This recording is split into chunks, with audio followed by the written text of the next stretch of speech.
Hello and welcome to another episode of the Mark Moss Show, where, of course, we talk about each and every week the decentralized revolution, talking about the way the world is changing right before our very eyes, from a world of centralization, central planning, to a world of decentralization, deglobalization, and more independent individualism, which is a good thing in my opinion.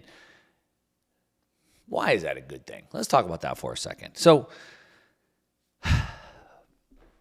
there is no such thing as utopia. And the reason why there's no such thing as utopia is because your version of utopia is different than my version of utopia. And so I could create the perfect world for me, but it might not be the perfect world for you. And it's very difficult for somebody to make those decisions for you. You don't like it. That's not how human nature works. I give good ideas all the time to people, but they don't think they're good ideas, or they're not motivated by those good ideas. And so in a world of central planning, in a world of globalism, we have somebody all the way across the country, like in the United States, we have a president making decisions for 330 million people as if they have enough information for that. Or, in this new world of globalism, we have Klaus Schwab trying to make decisions for 8 billion people that he neither knows nor, it appears, likes. And so, of course, that doesn't work. And so the way that we have a much better world is in a world where we are able to choose the direction of our lives. We're able to direct our lives in a way that we see fit. And so in order to do that, we need more individualism. We need to be able to control that as opposed to somebody else making the decisions for us. But also, the reason why it's even more important than just for our own happiness is this is more important than our own happiness because it's how the world will have progress. So what happens is, as we become more individuals, we have more specialization. So in the old days, you had to make your own clothes, grow your own food, build your own house. You had to do everything. And of course, most of the time was spent just trying to figure out how to get food. But in a world of specialization, somebody else can grow the food, somebody else can make the clothes, somebody else can build the house, and we can trade. And that's allowed for us to build all types of new things and have all new types of disciplines and science and medicine and technology and all these different things. And so without specialization, we can't do that. But even more importantly, the reason why individualism is really important is because with each of us being different, we all look at the world differently. So I might see a problem that you don't see. And so I can go solve that. Now, just because you don't see it doesn't mean it's not real, doesn't mean that hundreds of millions or billions of people don't suffer from that. It's just that's not what you're focused on. That's okay. So I see it, or somebody else sees it. Or maybe we see the same problem, but we have different ideas of how to solve it. And then we can compete in the market with our ideas. And we can try different attempts to solve these problems and see which ones are better or worse. And that's why individualism is so important. When you go into countries like, North Korea or China that are communist, and they really have this collectivist mindset where everybody's basically like an automaton, like a robot. Well, they don't have the creativity. Without the creativity, they're not solving as many problems. They're not coming up with as many solutions. There's no free market of ideas. And so growth really grinds to a halt. And so that's one reason why it's so important to me. And of course, as we move through this world of centralization, global planning, globalism to decentralization, it's always the technology that changes the world. It's what changes the way that we work, we communicate, we organize. And we have a new technology that is doing just that. It's a brand new technology. The technological revolution is decentralization. We all of a sudden have a new piece of technology. It's a new building block that allows us to have this decentralization, and that's driving the world. Of course, that technology is Bitcoin. Bitcoin is the technological revolution. And a lot of people would be like, oh, Mark, well, cryptocurrencies are. Well, cryptocurrencies are what? They're supposed to be decentralized. It's decentralization that is the revolution. And we can have another debate over which cryptocurrencies are the most are the most decentralized. We can have that debate at another time. Of course, I've discussed it many times.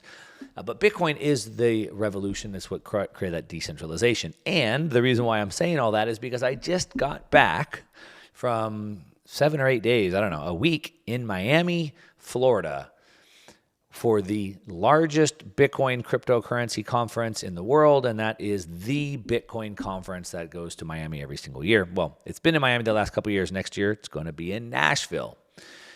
And so I want to talk about what was going on at the Bitcoin conference. If you weren't able to get there, or even if you were, I'll still give you a different perspective on that. So I want to talk about what happened at the conference, what it was like to be there, what I was doing when I was there, what talks I gave, who I was with, what events I went to, so you can understand. I want to talk about some really, really, really interesting people that I met there, who they were, what they're doing. I want to talk about some of the most interesting stuff I saw there, some founders there, some investment opportunities I found there. Like I said, the work that I got done there, and so much more. There's a lot going on. 3 presidential candidates were there. Amazing. Some famous authors, and so much more. It was the event to be at. If you care about freedom, if you care about preserving your rights, your human rights, then this is an event that you should care about. Even if you don't care about Bitcoin, the technology, you should still care about this movement, because at the end of the day, that's what it stands for, freedom. And the reason why the Bitcoin movement is so different than a cryptocurrency movement, and I say this all the time, and you hear people say Bitcoin, not crypto. Not that Bitcoin isn't a cryptocurrency, but it's because the Bitcoin movement is different than the crypto movement. Most people in the cryptocurrency space are trying to make more money. You don't understand. This isn't a scam. Look how much money I've made. Well, in the cryptocurrency space, they're trying to get more dollars.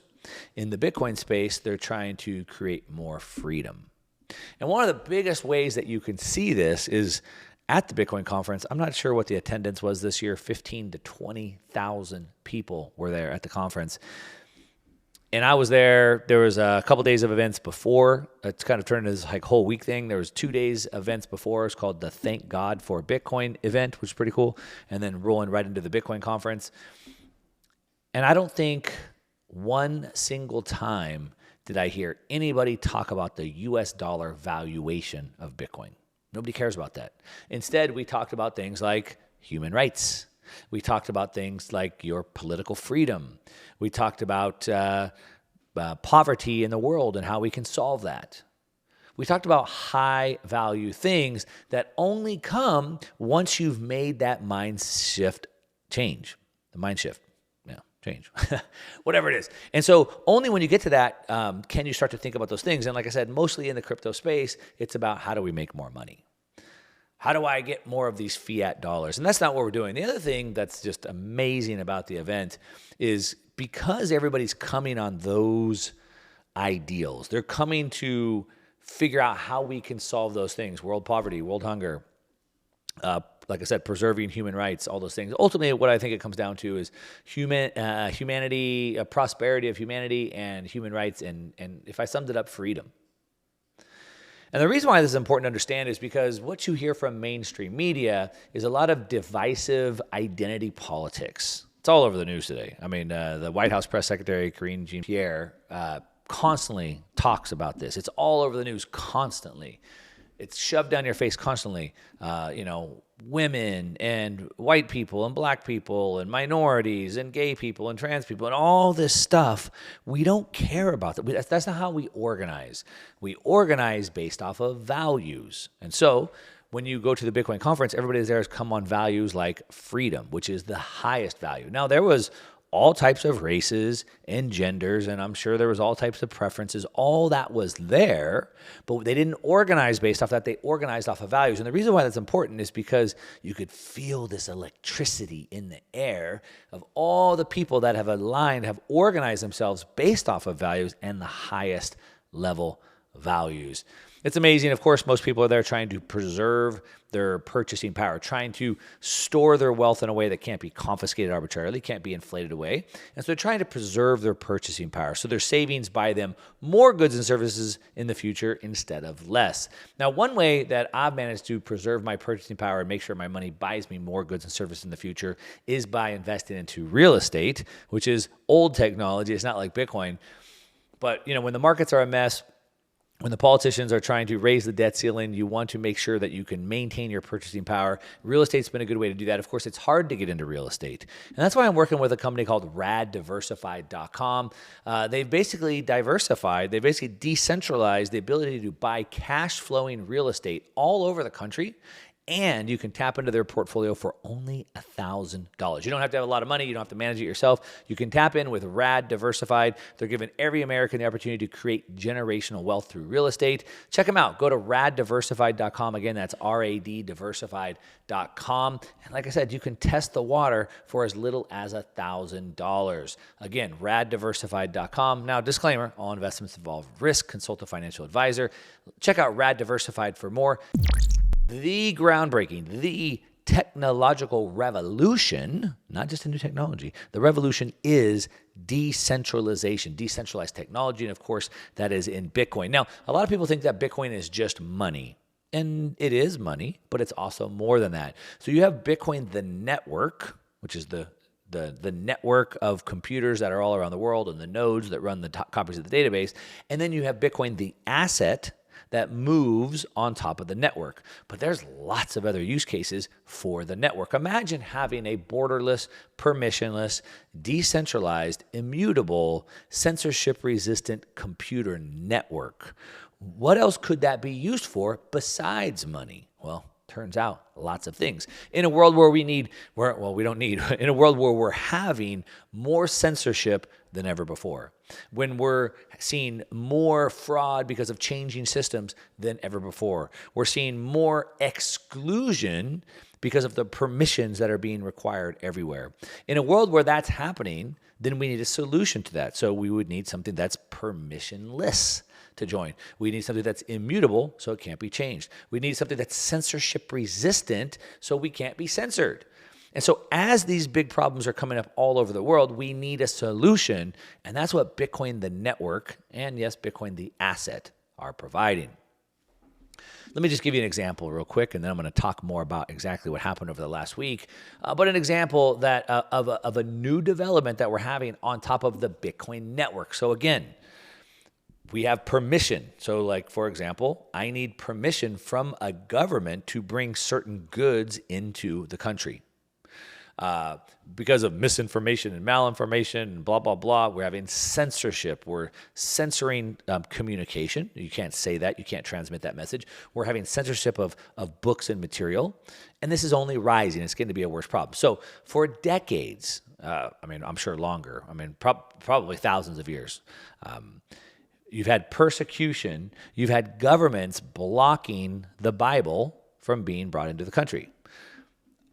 As long as I've been paying attention, for decades and decades, I've seen people risking their lives literally to smuggle a copy of a Bible into a country like North Korea, China, something like that, Iran, wherever they're doing it. They have to smuggle in because they don't have permission to bring that in. They're being censored. They can't share that information. And they're being destroyed. It's not immutable. And now Bitcoin has solved that problem. So now Bitcoin, the network, not Bitcoin, the asset as money, but Bitcoin, the network, allows, and we have it now, we talked about this on a previous show, that the entire King James Bible has now been put onto the Bitcoin blockchain. And nobody, no government, nobody in the world can take it down. It's immutable, can't be taken down. And if I want to send that Bible across the Bitcoin network to somebody in North Korea, China, etc., nobody can stop it, block it, or prevent it. This protects and preserves human rights. Now, you might say, well, I don't read the Bible's stupid or whatever. Okay, fine. Well, what would you think that we might need to do that? So, for example, what about 3D gun schematics? Fill in the blank. I'm not going to sit here and run through everything that you think that could have value on there, but you're starting to see the situation. Obviously, money is the first killer application of that. The lady that cuts my hair, she's from Afghanistan. And as you might recall, the U.S. Abandoned Afghanistan. We ran with our tail tucked between our legs. And the Taliban took over, and they took over a lot of things, including the banking system. And she was telling me when I was getting my hair cut, I'd love to send some money back to these women I know in Afghanistan, but I can't send it because the Taliban will just take it. Well, she can send it over Bitcoin. The Taliban cannot take it that way. You're starting to see that. Well, anyway, let's jump into some of the recap from the conference. It was an amazing time, lots of things. So it was a really busy week for me, more busy than normal, and you're going to be hearing more about that because I decided to do a lot of work when I was there. And so I had access to a lot of very well-known people, some amazing thinkers, and I got to sit down and record a lot of content. So a lot of the content that I recorded with them, we'll be releasing that. I gave a lot of interviews when I was there. I was on 2 different panels. Well, first of all, we did a pre-event for 2 days, and like I said earlier, it was called Thank God for Bitcoin. And it actually was started off of a book titled Thank God for Bitcoin. I would highly recommend reading that book. If you haven't already, shout out to that book. Go to Amazon, order it. Get it on Amazon Audible. I think it's like a 4-hour listen or read if you want to do that. I would highly recommend it. Even if you don't like the title, it's still worth reading. As a matter of fact, it's probably the most purchased and given away book that I've done. I bought a bunch of copies and gave them away because it's an amazing perspective on labor, on work, on money, on savings, and lots of things like that. So they had an event. Now the book has done so well that they've actually launched their own event. And it was a great event for a bunch of reasons. One of them is just because, like I said, it gave us this new perspective and it allowed us to talk about Bitcoin in ways and just from different perspectives that I had never thought of before. And it brought people who were from, different religions or no religion at all. It wasn't really all about that, like I said. And so anyway, started out at that event. I thought that was really, really cool. Brought in some really cool speakers. At the main Bitcoin event, I gave 2 talks there. One of them was on legacy systems and liberty. Legacy Systems and Liberty. I was on a presentation with James Lavish. James Lavish, you might recognize that name. He's been on my show a couple times. He's also my partner in the Bitcoin Opportunity Fund, which is a new fund that we're launching to help people invest through the ecosystem. So like I said, this Bitcoin space is so much bigger than just money. It's now a network that allows us to transfer information. And so there's all types of investment opportunities through the entire ecosystem, not just buying the asset. And that's what we're working on with Bitcoin Opportunity Fund. If you'd like to find out more about that, you can go to bitcoinopportunity.fund. Again, bitcoinopportunity.fund. But anyway, I was on the panel with James Lavish, and then I was also on the panel with Wolf van der Leer, who is a PhD doctorate in economics, in Austrian economics. And so we talked about legacy systems, we talked about liberty, and we really talked about how legacy systems are taking away our energy. Of course, if you're a regular listener, you know I talk about this all the time and the need to build up this parallel economy. And I talk about we want to build up a parallel economy. We want to build a new system to disrupt the old legacy systems. Specifically, the main legacy systems that I want to disrupt are media.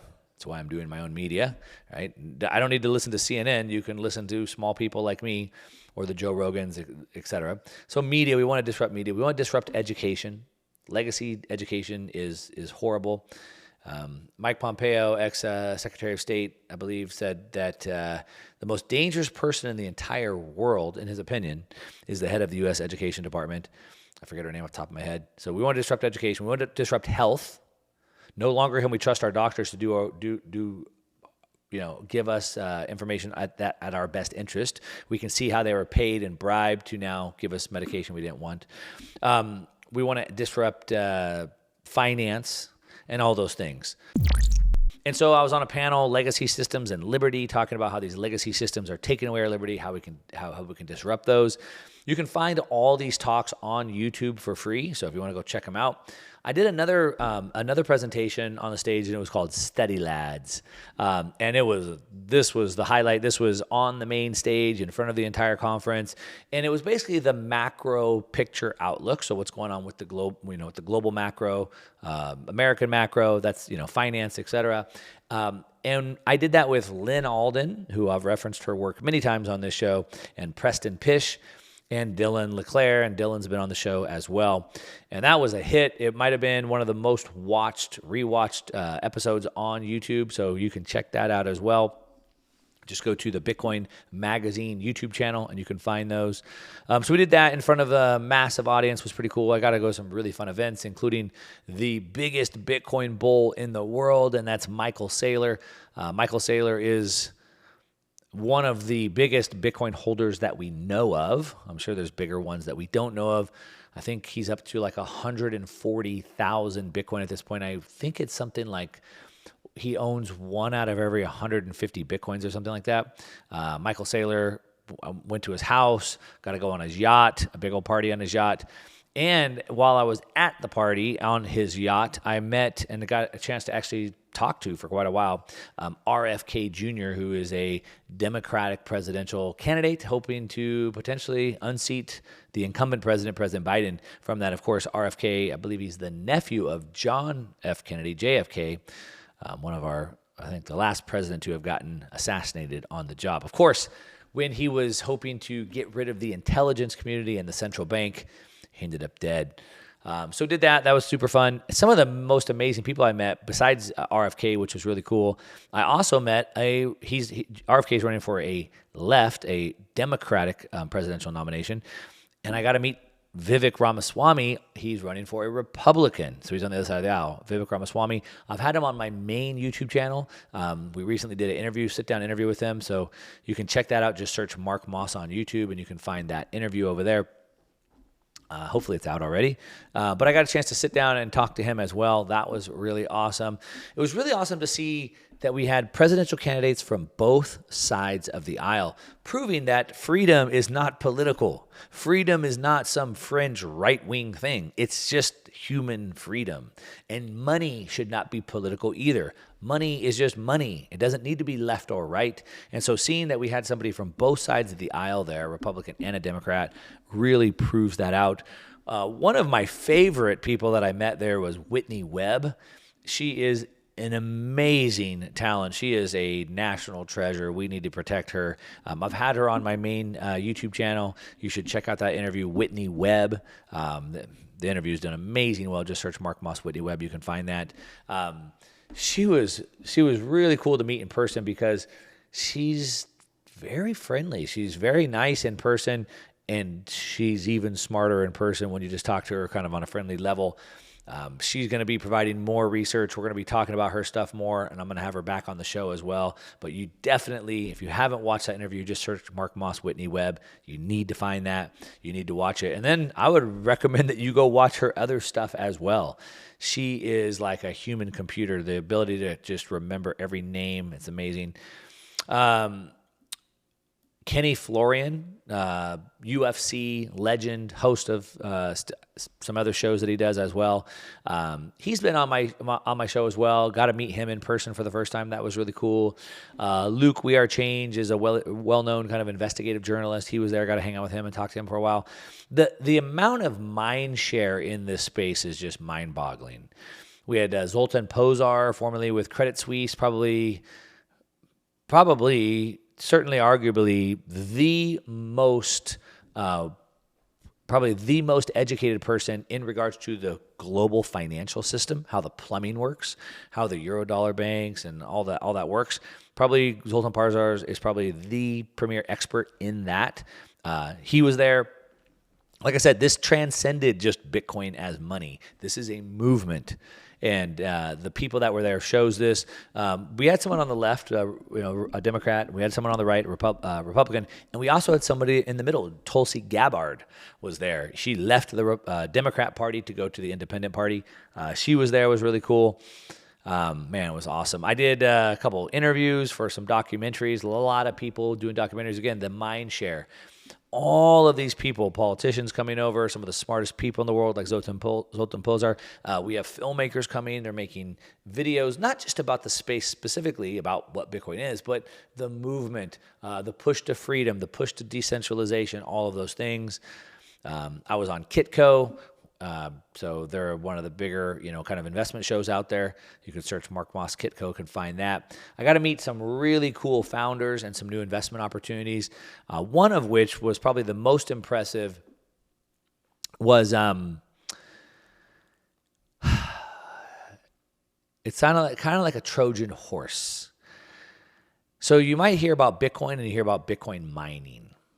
And I don't want to get too deep into that, but mining is basically a computer that you hook onto a computer network, permissionless. You don't need anyone's permission. You can buy the computer, plug it in, and you can start helping process transactions on the Bitcoin network. In exchange for doing that, you earn rewards. That's about as deep as I'm going to go. So I buy the computer, I plug it in, I could connect it to the internet. By helping process transactions, I earn money. Let's just call it that. And what we're seeing is, in the United States, this has taken off. Texas has become kind of the main hub for Bitcoin mining. But I met a founder, and I'm not going to talk about the whole company because it's a little bit of an NDA. But what they're doing is there's devices in your home that use massive amounts of electricity. And you're already using those devices, and you're already buying the electricity. What they've done is figured out a way to put these Bitcoin mining computers into your already existing electrical devices, and you can earn money back. So, for example, I can buy a space heater for my bathroom, and it's $100, and it's going to cost me, I don't know, $50 a month to run. I don't know how much it costs. And I have another space heater here too, and it's also $100, and it's also going to cost me $50 a month to run. But it's going to give me back $15 a month in income. So both space heaters or refrigerators or washer dryers or air conditioning units, whatever device you have in your home that's using a large amount of electricity, it can run this and subsidize the cost. It can rebate me for the energy that I'm already buying. Now, it's not going to pay your bills and you're not going to get super rich off of this, but it can offset what you're already paying for electricity. Now, if I could reduce my electricity bill by 20%, I would certainly do that. I'm sure you would as well. And they're selling this they don't even say anything about Bitcoin. They don't say anything about Bitcoin mining. They don't say anything like that. All they say is, hey, here's one device that's going to cost you a lot of money to run, and here's another device that does the same thing, but you get 20% back on your bills. And a lot of people are going to do that. That's probably the most exciting thing that I saw. That was really, really, really cool. Robert Kennedy, Tulsi Gabbard, Vivek Ramaswamy. Oh, and the author of The Big Short, Michael Lewis. If you haven't seen the movie The Big Short, you should. He wrote a book. The book is really good. The movie's good as well. Talking about how the 2008 great financial crisis was created through the housing market. And now he's working on another book on the entire financial crisis and the FTX explosion in the cryptocurrency space and how Bitcoin was involved and so forth. That is going to be highly, highly anticipated. I can't wait to see that. Talking about the largest movement going on in the world right now, the largest finance conference. It just happened last week in Miami, and it had people from all over the world, presidential candidates from both left and right, famous people, authors, and even athletes. And I got a chance to talk to Cris Cyborg. She is a female MMA athlete, UFC champion, now Bellator champion, reigning champion, I believe. And I got a chance to sit down with her and talk to her about what she's doing and about Bitcoin. So let's jump in and listen to this interview with Cris. Cris Cyborg, champion UFC fighter. Is that right? Yeah, the Grand Slam champion. Like I got in my career 4 different titles in different organizations. Okay. So I got the UFC belt 2018. Okay. But now I'm a Bellator MMA champion. Okay, Bellator. Yes. Okay, so you're the reigning. Yes. The reigning champion. Yes. Okay, that's impressive. Thank you. Good job. Thank you. Rising to the top. Yes. Why are you at a Bitcoin conference? Do you know, I've been doing work in MMA for 18 years, and I started learning and get involved with a lot of companies, then work with Bitcoin and cryptos. Okay. And then I started learning. Okay. Like people say, I got the orange pill, and then now I'm addictive, I'm started learning. Okay. And this is 3rd time I come to the conference. Oh, it is? Yes, and Okay. I'm really happy. Okay. You know Kenny Florian? Mm-hmm. Yes. He's a Bitcoin. Oh, nice. Yeah, yes. he's a Bitcoiner. I've done a couple shows with Kenny Florian. Cool. I thought maybe he got to you, but so in regards to that, like I've seen with Bellator and UFC, a lot of crypto has come in, Litecoin and whatever these things. But yet you're here at a Bitcoin conference. So you said you've started to kind of educate and learn. Have you started to kind of like learn the difference of how Bitcoin is different than most other cryptocurrencies? Yes, different. The crypto is not Bitcoin. The first thing I've been learning. Yeah. And the reality, because I I started learning about Bitcoin because I put the Bitcoin in my website. I know I have a limited Bitcoin. Okay. Like different than other cryptos. Yeah. So. You're accepting it on your own website? Yes. Okay. Yes, receive crypto. Where are you from? I'm from Brazil. Brazil. Yes. Okay. And I'm trying to find a lot of books in Portuguese too. Uh-huh. I gotta just buy the O Padrão in Brazil, but standard for read. The Bitcoin standard? Yes. It's been Yes. translated? Yes. Okay. Very cool. Do you live in Brazil? No, I live in America. Oh, you live in America. But for me to understand better, I like reading Portuguese. Yeah. Mm-hmm. So the Brazilian currency, the real, has done pretty good. I mean, it's held up with the dollar. Yes. Most of Latin America, most of South America, their currencies are just very collapsing. bad. Yes. Right. So then they have a hyperinflation. So then the price of their goods keeps going up so fast. So those people down there, which I'm sure you kind of grew up seeing that, where it just gets harder and harder to live, gets more and more expensive. I started teaching my friends and my family about Bitcoin. Yeah. But they're very afraid, about crypto, Bitcoin, but because they don't understand much. What are they afraid of? Careful, you can lose your money if you do that, because I think then they don't know much about, and then they think then afraid. Yeah. Like your opponent, you're gonna fight. If you don't know your opponent, you're gonna say, I don't know what she's good at, you know. But if you start doing your homework, start learning, I think this I tell them. Or if you've never fought at all. Yes. So I've true. trained some jiu-jitsu and some Muay Thai, throughout the years. I'm not that good, but I know more than most people. Yes. Right. And so just a little bit of time, and then you start learning. And so maybe if you just watch it, ooh, that's really scary. But once you start learning, then it's not so bad. And so people need to put the time into it. Yeah, I started to learn a little bit, about Bitcoin every time. Yeah. And I know it's limited. I know if you have, you have. If you finish, you're not gonna have. Yeah. And the most important, collect it, I hold, spend. Yeah. Hold every time, and yes. Yeah. So some of your friends, that are afraid of it, is that in Brazil? Some Americans too, Americans because too. they understand too much. I think maybe afraid. Not just about Bitcoin, I think crypto, anything, you can lose money, but because the reality I explained, that you can control, you know, and don't let somebody control for you. Yeah. You have to start learning about it and do it yourself. Yeah. Because sometimes you give somebody doing for you, but better you learn and do yourself. I was thinking not so much, again, not Brazil, because the currency has been good in Brazil, but in Peru or in Argentina. That's really bad. If I hold that currency, I lose all my money. Yes. So if I'm like, well, if I hold the the Argentine peso or whatever, well, I'm going to lose my money. So I might as well go to Bitcoin. Yes. Whereas if you're in the dollar or the real, then it's pretty good currency. And they send money, because I send money to Brazil too. Is the way to send money, pay less fees and stuff. So you've sent money to Brazil that way. Yes. Yes. Now, in order to kind of really understand Bitcoin, or to want to buy it and hold it, you kind of have to think long term. And so, I have to think, the US dollar value of Bitcoin could drop in the next 30 days or the next 2 months or 6 months. But in 2 years from now or 3 years from now, then it's most likely higher. Bitcoin, there hasn't been a 3-year period where Bitcoin's been down. So Bitcoin's volatile, goes up and down, but over a 3-year period, it's always gone up. So if you can think long term, and I'm curious, being a fighter, do you find yourself thinking long term about your whole career, or are you kind of typically thinking like short term, just to the next fight? No, I think for my future. I'm doing this 18 years, like I said, I want to complete maybe 20 years or 21. And one of my investments in Bitcoin and real estate is a lot of different things. And I think it's very important you think about your future. And I'm teaching my adopted daughter about Bitcoin, because it's going to be the future, I believe. Yeah. Yes. Yeah. Yeah, as long as you can have that long-term perspective. Yes. When you come to these events, what are you hoping to learn? I hope to learn new things,